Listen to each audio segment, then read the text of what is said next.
Bonjour et bienvenue aujourd'hui au studio Air et Cosmos, accueilli exceptionnellement aujourd'hui chez Thales. Et nous avons l'honneur et la chance aujourd'hui de recevoir Yves Robbins. Yves, bonjour. Bonjour. Tu es un ancien de Dassault, tu as participé à quasiment, pas dire toutes, mais les négociations pour la vente du Rafale en Asie, en Europe, en Belgique, aux Pays-Bas, etc. C'est ça?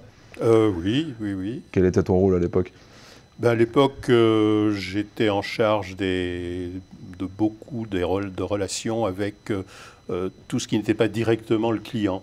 Les médias, les corps constitués, les institutions académiques, quelquefois politiques, tout ce qui contribue dans un pays qui est un client potentiel pour un avion de combat à aligner les différentes étoiles permettant d'arriver à un succès pour cet avion. Les différentes étoiles, elles sont, j'ai coutume de dire qu'elles sont au nombre de 4. Il y a les éléments politiques, il y a les éléments financiers, il y a les éléments technico-opérationnels, et puis il y a les éléments industriels.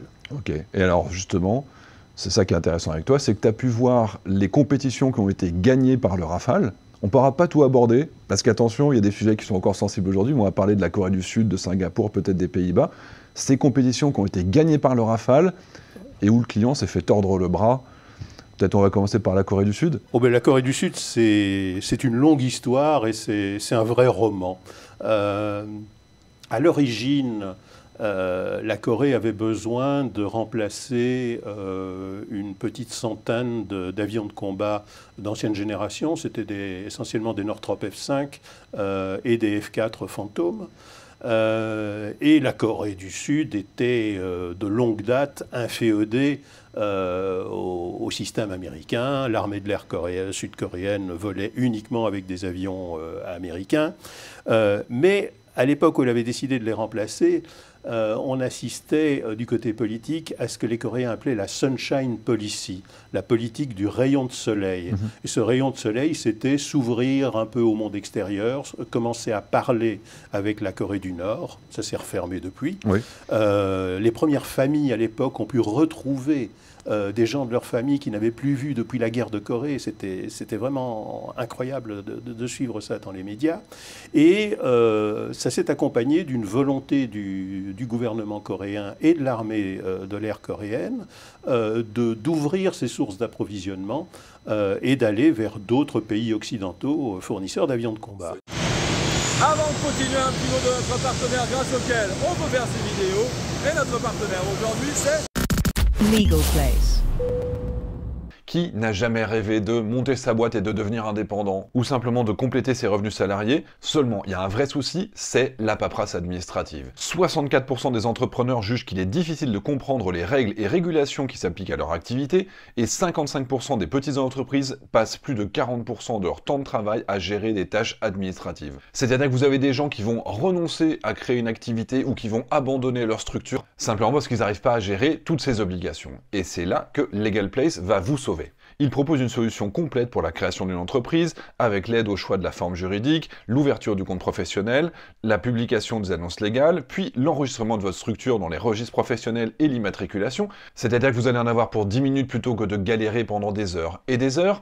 Ensuite, ils vont pouvoir domicilier votre entreprise, ce qui vous permet de cacher votre adresse, et puis globalement, vous allez quand même faire des économies sur les taxes foncières. Ils seront là ensuite pour vous aider sur la vie de votre entreprise, pour pouvoir gérer votre comptabilité. Ils vont aussi réaliser des procédures obligatoires à votre place, comme la rédaction du procès-verbaux, la production et le dépôt des bilans, ainsi que les échanges avec le greffe du tribunal, ce qui est toujours un bonheur une fois par an. Ils vont aussi s'occuper des déclarations fiscales. Donc globalement, que vous soyez à la création de votre entreprise ou qu'elle existe déjà, Legal Place, c'est la solution simple, rapide et complète qui peut s'adapter à tous vos besoins pour vous faire gagner du temps, le tout pour un tarif super avantageux. Et c'est pas pour rien que Legal Place accompagne déjà plus de 12% des entrepreneurs qui sont en train de créer leur structure. Donc suivez le lien qui est en commentaire de cette vidéo ou utilisez le code Titelman15 pour bénéficier d'une réduction de 15% et concentrez-vous sur votre métier plutôt que de perdre du temps dans des tâches administratives. Allez, on retourne à notre sujet. Ça veut dire qu'il y a eu une vraie compétition. D'ailleurs, tu dis occidentaux, mais les Russes ont participé avec le Sukhoi 35, aussi, qui est arrivé bon dernier dans tous les critères d'évaluation. C'est vrai. Mais du coup, il y avait l'Eurofighter, le Rafale et vrai. le F-15 qui étaient réellement en compétition, et le Sukhoi 35 qui était tellement dernier qu'il n'a même pas participé aux phases finales. Alors, tu as dit réellement en compétition. Au début, nous, on n'y croyait pas. Oui. Quand on nous en a parlé, on s'est dit, ah ben non, de toute façon, ils vont prendre américain. Et on avait raison de le dire, parce qu'on avait été échaudés quelques années auparavant. Les Coréens avaient voulu remplacer leurs avions de patrouille maritime. Les deux finalistes étaient l'Atlantique 2, Oui. en service dans la Marine nationale. Sur lequel j'ai servi. Exactement. Et le P3C Orion. Oui. Et au terme d'une évaluation très complète de la marine coréenne, c'est l'Atlantique qui a gagné. À un point tel que le contrat a été négocié. Et le jour de la signature du contrat, un secrétaire d'État français est arrivé à Séoul, et à sa descente d'avion, un membre du gouvernement coréen l'a accueilli, très ennuyé, en lui disant « Écoutez, on est désolé, mais on ne va pas pouvoir signer, on va être obligé de prendre l'Orient ». Et donc, le représentant du gouvernement français a repris l'avion et est rentré à Paris. Et cet épisode a laissé des traces assez amères dans les relations bilatérales franco-coréennes. Mais donc, on a quand même voulu tenter le coup une deuxième fois. On n'y croyait pas, mais on s'est senti un peu obligé de jouer le jeu. Pourquoi ? D'abord parce qu'il y avait une grosse ouverture de la Corée envers la France dans d'autres domaines. La Corée avait choisi le TGV, c'était un investissement énorme, il y avait un très gros contrat avec Alstom. D'autres gros industriels français étaient en négociation. Et il y avait un réchauffement et un renforcement des liens franco-coréens et un refus net et catégorique de dire non, on ne veut pas participer à votre compétition. Ça aurait été mal interprété, les Coréens auraient perdu la face. Et puis il y avait une autre raison dont on parle nettement moins, c'est qu'à cette époque-là, nous avions de très gros espoirs sur Singapour. Et là, vraiment, Singapour nous avait donné des éléments nous permettant de penser qu'ils avaient vraiment envie de choisir le Rafale. Or, si nous laissions la porte ouverte à l'Eurofighter en Corée, et si jamais, par accident, entre guillemets, l'Eurofighter avait dû être sélectionné par les Coréens, ça affaiblissait considérablement la position du Rafale à Singapour. Donc nous ne pouvions pas nous permettre de ne pas participer à la compétition coréenne, même si on y est allé un peu à reculons et qu'on n'y croyait pas beaucoup au début. Donc la compétition, elle se lance quand même ? La compétition se lance quand même. Très vite, les Coréens écartent le Sukhoi.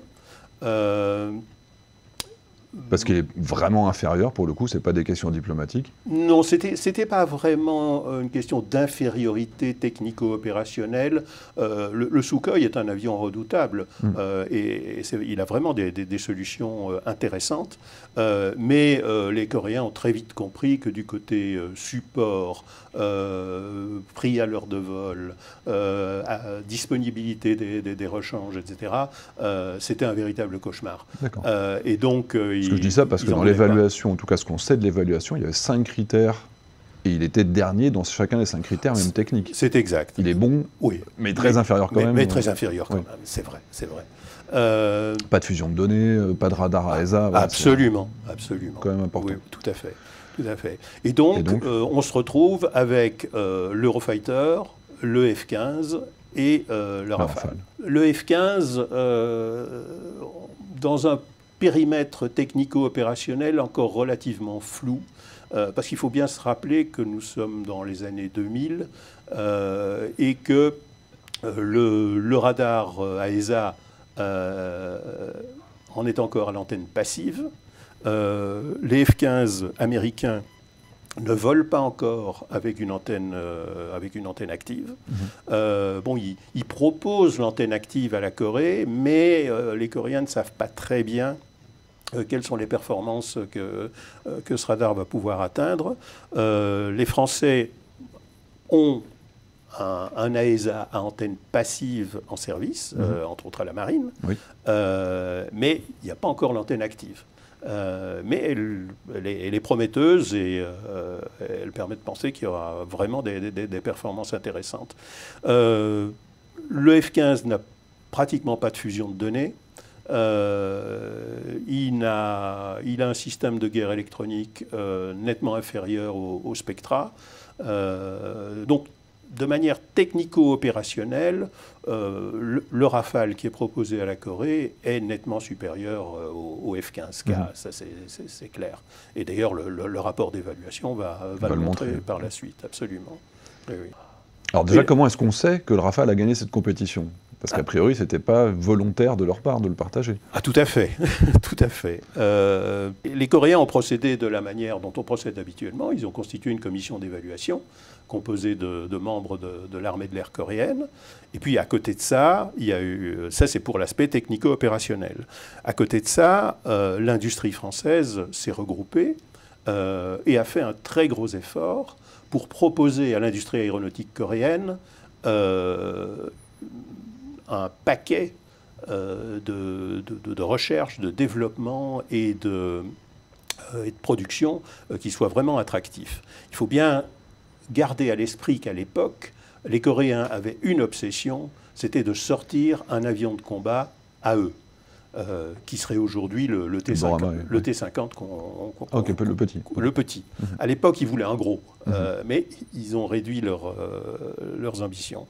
Et donc, ce que l'industrie française avait proposé, c'était de commencer progressivement à produire des éléments du Rafale en Corée, de transférer progressivement des technologies, et puis au fur et à mesure des ordres, des commandes successives, parce que les 45 appareils prévus ne devaient être qu'un début, il devait y avoir des tranches supplémentaires par la suite, au fur et à mesure des commandes successives, de transférer des parties de plus en plus grosses de production du Rafale pour permettre en finale, à l'industrie coréenne, grâce aux technologies qui ont été transférées, de développer son propre avion de combat en coopération avec l'industrie aéronautique française. C'était un bon plan. C'était un bon plan, effectivement. Et puis, bon, il y avait évidemment l'aspect financier. Et là, il faut bien dire que nous avons été extrêmement favorisés par la conjoncture. Nous sommes à une époque où le taux du dollar est très haut et nous arrivons, avec le Rafale, à une offre qui est, le programme, le paquet du programme, c'était 4,5 milliards de dollars en gros. Nous arrivons à une offre qui est 400 millions de dollars inférieure à celle du F-15. En ce qui concerne la partie industrielle et économique, le rapport final des Coréens montre que Boeing, dans son offre, n'était même pas compliant avec les conditions que les Coréens avaient émises. Il n'arrivait pas au pourcentage requis, alors que nous le dépassions largement.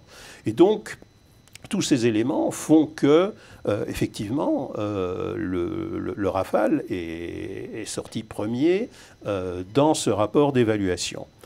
Et comment on l'a su? Une décision, c'est la résultante de 4 facteurs, je l'ai dit. À ce moment-là est entré en jeu un facteur qui est le facteur politique. Qu'est-ce qui s'est passé? Il y a eu l'épisode des Twin Towers. Il y a eu un sursaut politique de l'administration Bush à l'époque qui a repris en main de manière extrêmement brutale ses relations bilatérales avec ses alliés. Et là, ils ont clairement fait passer le message aux Coréens qu'il n'était pas question d'aller choisir un avion qui ne soit pas américain. Et les responsables de cette évaluation coréenne, ils ont accepté de se faire tordre le bras comme ça? Pas vraiment. Les Coréens étaient très ennuyés. Ils ne le montraient pas. Jusqu'au jour où, un dimanche soir, au journal télévisé de la première chaîne coréenne, apparaît un personnage au visage flouté, pixelisé, qui est interviewé par le journaliste et qui explique que la compétition a été truandée, tout simplement, biaisée. On identifie cette personne?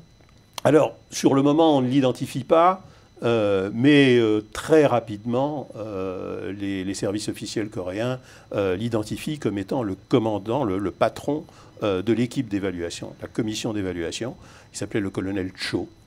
Il est arrêté, il est incarcéré. Pour avoir dit la vérité? Pour avoir dit la vérité. Embêtant. Alors évidemment, on ne peut pas l'incarcérer pour avoir dit la vérité. Alors qu'est-ce qu'on fait?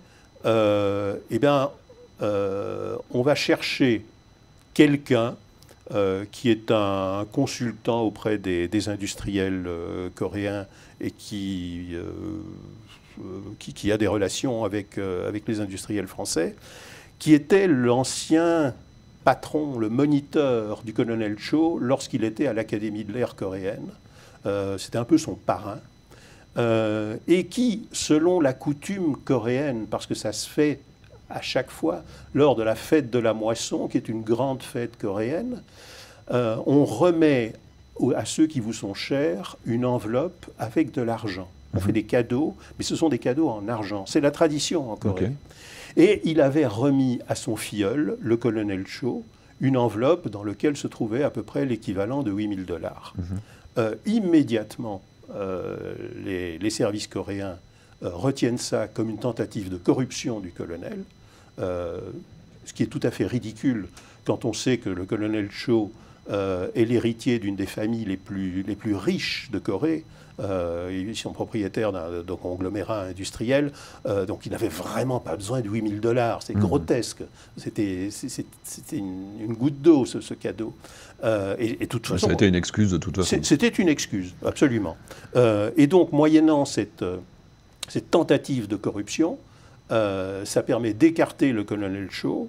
Les services de renseignement coréens transfèrent les membres de la commission d'évaluation à une quarantaine de kilomètres de Séoul dans une caserne, avec pour mission de ressortir une deuxième mouture du rapport d'évaluation qui aille dans le bon sens, entre guillemets, c'est-à-dire qu'il fasse sortir le F-15 en numéro 1. C'est vrai que c'est une sorte de conclave dans lequel ils n'ont pas le droit de sortir tant qu'ils n'ont pas donné la réponse que l'État voulait entendre. Exactement. À côté de ça, il y a plein de gens qui s'en émeuvent, qui sont outrés de la manière dont ça s'est passé, dont l'épouse du colonel Cho, qui convoque une conférence de presse clandestine dans un temple protestant de Séoul. Okay.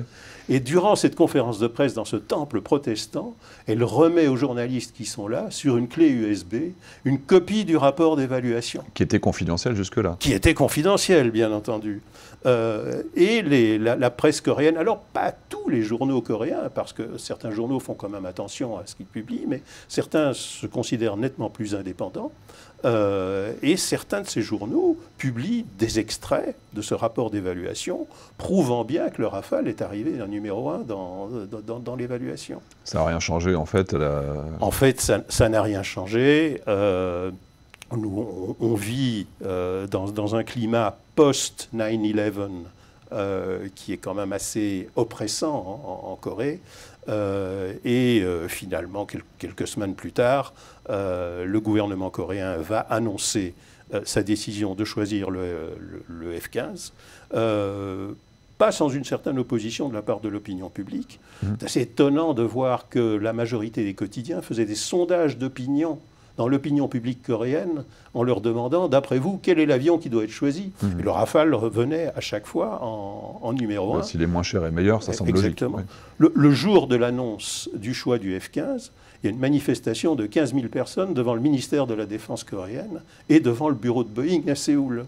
Ce sont des choses qu'on aurait du mal à imaginer en Europe, évidemment. Oui. Mais c'est dommage d'ailleurs, parce qu'il y a d'autres pays... Mais c'était quand même assez étonnant. Okay. Et là, les signes sont tellement évidents d'une compétition biaisée, tordue, que les industriels français décident malgré tout de réagir. Il fallait sauver la face. Il fallait montrer à ceux des pays dans lesquels on était en compétition ailleurs que le Rafale sortait la tête haute de cette compétition. Et là, les industriels français ont décidé d'assigner le gouvernement coréen devant la Cour suprême coréenne. Pas pour ne pas avoir choisi le Rafale, parce que choisir un avion de combat, c'est une décision souveraine et politique d'un pays, et personne ne peut l'attaquer. C'est tout à fait légitime. Mais de ne pas avoir respecté les règles d'une compétition internationale, tout en ayant assuré les concurrents que ces règles seraient respectées, et en leur faisant dépensé énormément d'argent. Parce qu'il ne faut pas se cacher la face, une campagne d'évaluation pour n'importe quel concurrent dans ce domaine-là, c'est énormément d'argent. À l'époque, ça devait coûter plusieurs millions d'euros. Et donc, les industriels français ont demandé à la Cour suprême le remboursement de cette somme. Alors évidemment, la Cour suprême était bien ennuyée. Elle ne pouvait pas donner tort au gouvernement coréen. Donc dans son arrêt, elle n'a pas dit que les industriels français avaient tort. Mais elle a dit qu'elle ne pouvait pas établir la véracité des allégations françaises parce que l'état-major coréen refusait de leur communiquer les pièces du dossier sous couvert du secret défense. Et que donc elle n'était pas en mesure de donner un arrêt. Bon, une mauvaise expérience? Mauvaise expérience, expérience intéressante, mais expérience qui a quand même permis de faire sortir le Rafale la tête haute dans le monde extérieur et face aux pays potentiellement clients. Bon, la prochaine fois, on parlera plus en détail des autres cas, mais finalement, le Singapour, on gagne, les Américains s'imposent. Les Pays-Bas, on gagne, les Américains s'imposent. L'acquis de ce qu'on a obtenu en Corée du Sud, c'est juste de montrer qu'on est meilleur, mais que les Américains arrivent à tordre le bras à leurs clients. Bien sûr, oui. Souvent, le Rafale gagne la compétition, mais c'est les Américains qui signent le contrat. On va quand même voir que sur la suite, on a gagné plein de compétitions, au Brésil, en Suisse, en 2008, etc. Heureusement qu'il y a eu quand même d'autres pays comme l'Égypte, l'Inde, qui ont finalement passé le cap, parce qu'en fait, c'est des pays qui arrivent à être indépendants vis-à-vis des États-Unis. C'est surtout ça le facteur qui bloquait le Rafale jusque-là. Oui, le Rafale est parvenu à établir sa supériorité technico-opérationnelle. Et puis, à nouveau, du côté politique, il y a beaucoup de pays qui souhaitent diversifier leurs sources d'approvisionnement. Et c'est ce qu'on voit aujourd'hui. C'est ce qu'on a toujours vu dans l'exportation des avions de combat français.